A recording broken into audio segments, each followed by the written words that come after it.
Good afternoon, everybody. I'm Dr. Priyanka Karni, Junior Consultant in the Department of Pediatric Anesthesiology, NHSRCC Children's Hospital, and I'll be speaking on airway and gastric antrum ultrasound in children. My talk will cover the need for airway ultrasound, the relevant sono anatomy, indications, and gastric antrum ultrasound. So what is the need for airway ultrasound?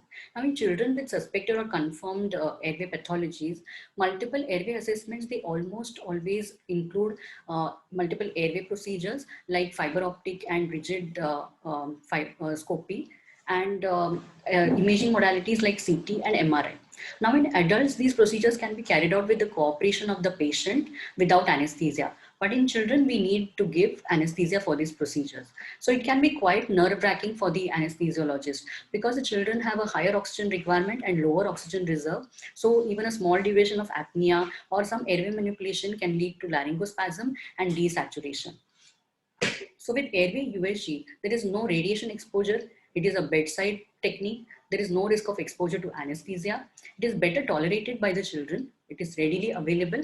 It has diagnostic as well as therapeutic applications, and it has a smaller learning curve. Now, studies have shown that as less as 15 ultrasound examinations can enable the operator to get reproducible and reliable results. So the probe requirement for this procedure, now the airway ultrasound can be carried out using a linear high frequency probe or a curvilinear multi-frequency probe. In smaller children, we can use a linear hockey stick probe or a small footprint sector probe. Let us come to the relevant sono anatomy. Now, starting from below upwards, first we encounter the trachea. So the tracheal cartilage will be U-shaped in structure. The L-mucosal interface will cause some reverberation artifacts. You can see the thyroid tissue on either side and the collapsed esophagus. Now here this is a 3-month-old spontaneously breathing child where this is the trachea and this is the esophagus on the side of the trachea which is collapsed, and these are the thyroid lobes. Moving upwards is the cricoid cartilage. Now the cricoid cartilage is actually a circular ring, but on the USG scan it will appear as a semicircular ring because the air inside the cricoid will prevent any posterior tissues from getting scanned. You should note the absence of the esophagus and also the thyroid tissue. Then as we move upwards, we see the cricothyroid membrane, which is like a hyperechoic linear structure. We'll come to that later. And moving upwards, we see the thyroid cartilage. The thyroid cartilage is V-shaped in structure and attached to it will be the vocal ligaments. So in this video, the same 3-month-old child scanned at the level of the thyroid cartilage, we can see the the movement of the vocal cords during spontaneous respiration. Now, in the earlier scans, we had kept the probe in the transverse position above the suprasternal notch. Now, if we keep the probe longitudinally, then we will be able to see the cricoid cartilage and the tracheal cartilages. They give us a string of pearls appearance. What are the applications of airway ultrasound? There are numerous applications, right from measuring the airway size and prediction of endotracheal tube size and left DLT size. Then airway device placement and depth, that is ET confirmation, laryngeal mass confirmation, prediction of difficult laryngoscopy, assisting in procedures like percutaneous cricothyroidotomy, percutaneous dilational tracheostomy, and also for giving superior laryngeal nerve blocks for awake fiber optic intubation. Here we'll be able to see the hyoid bone, but we will not be able to see the superior laryngeal nerve. We can also identify pathological airway structures like and we can also see laryngeal injury if it is present. Also, we can predict post-extubation stridor and predict and quantify obstructive sleep apnea. Coming to ET sizing. Now, ET sizing is possible with sonography in children because the laryngeal calcification, it occurs in the 3rd decade of life, which can cause some acoustic shadow and erroneous ET sizing. But in children, that is not so. We can easily measure the transverse air column diameter, also known as the minimal transverse subglottic diameter, which is measured at the level of the cricoid cartilage right below the vocal cord. That gives us the outer diameter of the tube. So we can correspond it to the inner diameter of the tube. But USG appears to underestimate the effective endotracheal tube size because we are measuring the transverse diameter and not the AP diameter, because the AP diameter is slightly higher than the transverse diameter. And these have been studied in various patients, like in scoliosis patients, in congenital heart disease patients.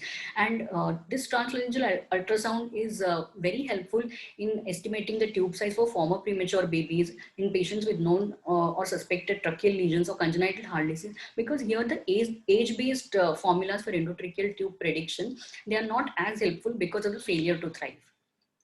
Also, in adults, it has been seen that USG-guided measurement of the outer tracheal width, it correlates well with the left main bronchus size, and hence we can guess the size, we can estimate the size of left-sided DLT. Now, coming to the confirmation of endotracheal tube position. So, tracheal rapid ultrasound exam using the transtracheal approach, that is, the probe is placed at the suprasternal notch, and we can see a double tract sign, that is, the double tract sign in the trachea, also in the transverse as well as the longitudinal position. If you're using a cuff tube, we can inflate the cuff using saline, and we'll be able to do the tracheal rapid ultrasound saline test where the cuff is easily delineated. If we intubate the esophagus will appear like a second trachea. That is, the air inside the esophagus, inside the tube, will now cause it to appear like a trachea and not as a collapsed tube. So here we have put the Ryle's tube in the esophagus, and it is appearing almost like the trachea.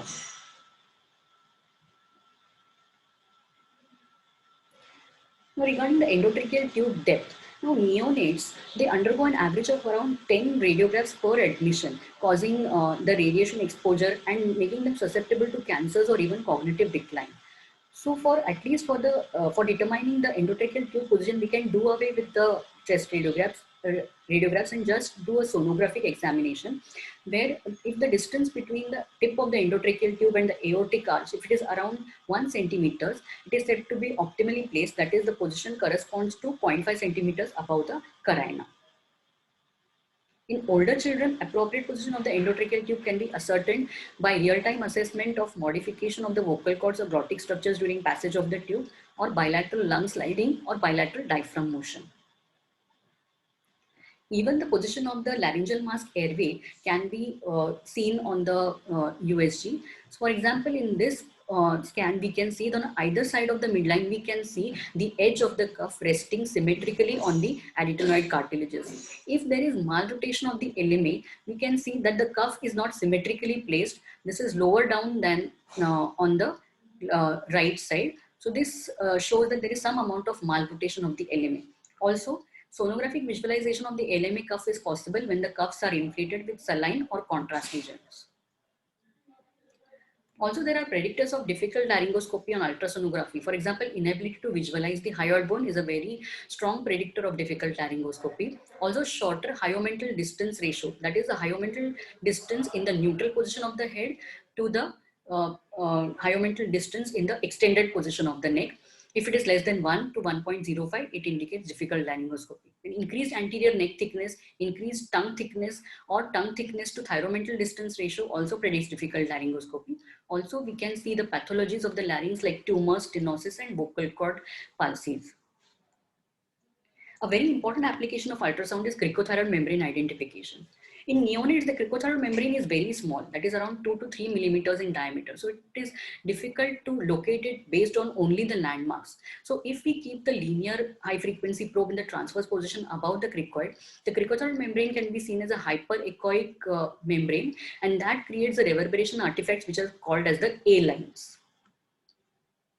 Also, if we keep the probe in the longitudinal position, you can see here the cricoid cartilage, the tracheal cartilages, and here is the thyroid cartilage, and in between the thyroid and the cricoid, this is the cricothyroid membrane. In percutaneous dilational tracheostomy, USG can be used to assess the presence of any vasculature in the pretracheal tissue. It is called as a blinking frog sign. So if the vasculature is seen in the pretracheal area, then we should not do percutaneous dilation tracheostomy, and instead we should go for a surgical tracheostomy. So in this video, here we can see the thyroid cartilage, the cricoid cartilage. This is a string of pearls sign, and this is the endotracheal tube which has been inserted in the trachea. So here is the cricothyroid membrane where the emergency cricothyroidotomy is usually done. Ultrasonography is also useful in in predicting whether the child will have a post-extubation stridor. Now, we should measure the air column width with the cuff inflated and the cuff deflated. Now, after deflation of cuff, if the air column width increases by 0.8 millimeters in children, it means that there is very low risk of post-extubation stridor. Also, it is helpful in the prediction and quantification of obstructive sleep apnea. The ratio of the tongue base width with the pharyngeal wall thickness has been associated with obstructive sleep apnea, and ultrasonic visualization of approximation of the tongue base posteriorly with the hypopharynx, it correlates strongly with upper airway obstruction. Now we come to the gastric antrum ultrasound. Why is there an interest in gastric antrum ultrasound? Because though pulmonary aspiration is a rare occurrence, but it can be catastrophic. Real-time assessment of the gastric antrum, it can detect the stomach which is at risk for aspiration. And there are various problems due to non-compliance or overzealous fasting. So non-compliance can lead to cancellations or delay in surgery, and overzealous fasting can lead to a cranky child who requires more amount of pre-medication. Hence, gastric antrum ultrasound helps us to prevent these undue delays in surgery. So, in children, the probe which will be required in less than 30 kg children will be the linear high frequency probe, and in children more than 30 kg or in adults will require the curved array low frequency probe.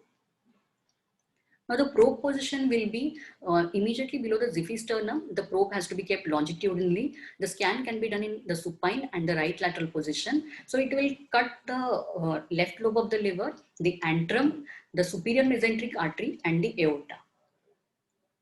So here we can see the left lobe of the liver, the distended antrum, and the superior mesenteric artery. When the antrum is empty, it will appear collapsed and it will have a bullseye appearance. After ingestion of clear fluid, it will be distended with hypoechoic content, but because of some air bubbles, it will have something called as starry night appearance. After ingestion of milk, again it will be distended, but the content will have increased echogenicity because of the curdled milk or the coagulated content. When there is both particulate as well as liquid matter, there will be some amount of hyperechoic and some amount of anechoic content present. And after ingestion of solid food, the antrum will have a ground glass or a frosted glass appearance. What is the clinical application? We can assess the antral cross-sectional area based on either the manual method or an automated method, and this antral cross-sectional area can be converted into volume by different formulae. So how to measure the antral cross-sectional area? Either we can manually measure the anteroposterior and the craniocaudal direction, and based on this formula, we can calculate the antral cross-sectional area, or just mark the circumference of the antrum and let the USG machine calculate the area. There are different formulae which are available, which are slightly complex to convert this cross-sectional area into the antral volume. So this is one quantitative method for assessing the gastric volume. There is a qualitative assessment also, where there is a 3-point grading system, where grade 0 means the antrum is empty and flattened in both the supine and right lateral position. In grade 1, the fluid can be seen in the antrum only in the right lateral position, but not in the supine position. And in grade 2, fluid or food can be seen in both the right lateral as well as the supine position.